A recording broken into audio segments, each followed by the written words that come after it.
Hi there, and welcome to the 7th video in our series for Workload Profiler for vetting.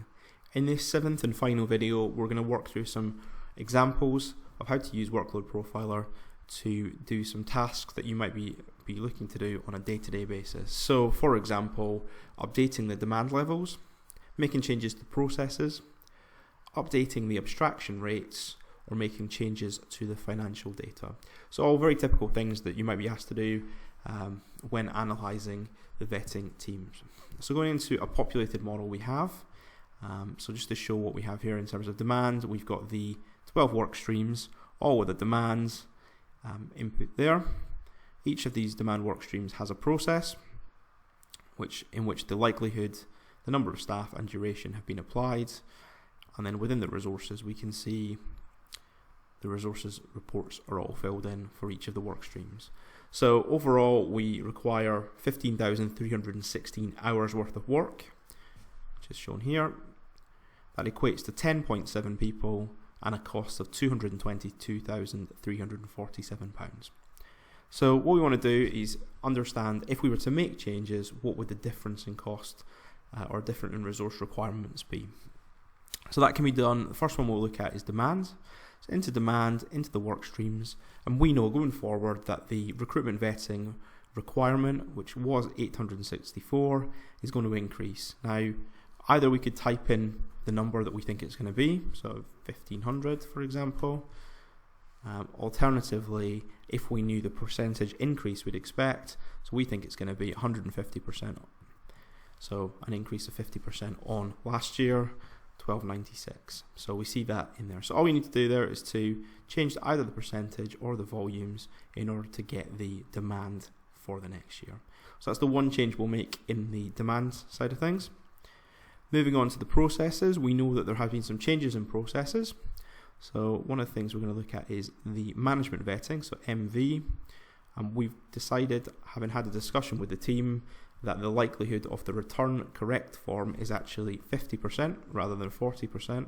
So I'll leave it at 40% just now, and as you can see just now it takes on average 273.5 minutes to do this work stream.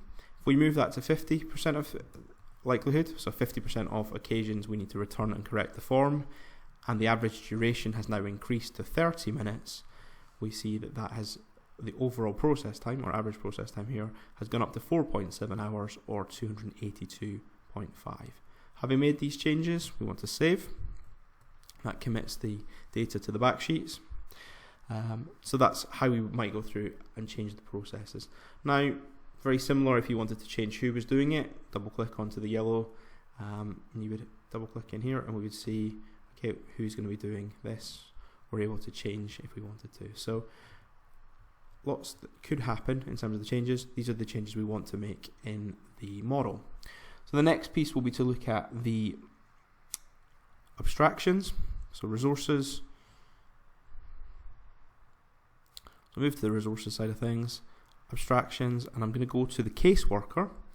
And we've heard that the caseworker requires 3 days specialist training per year. So currently there's 0 days and 0 shifts in there. So I'll double click in there.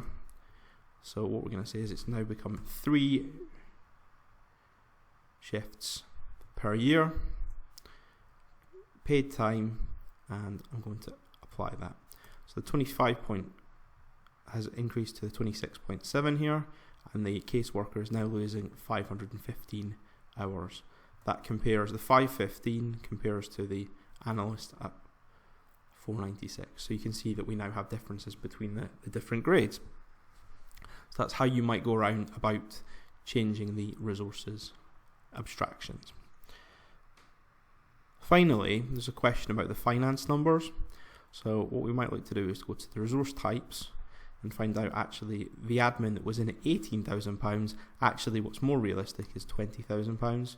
So making that change in that report here of the resource type, configuration resource types, and changing the annual cost to take into account salary, pension contribution, and national insurance. So those are a couple of the changes that you might be asked to make.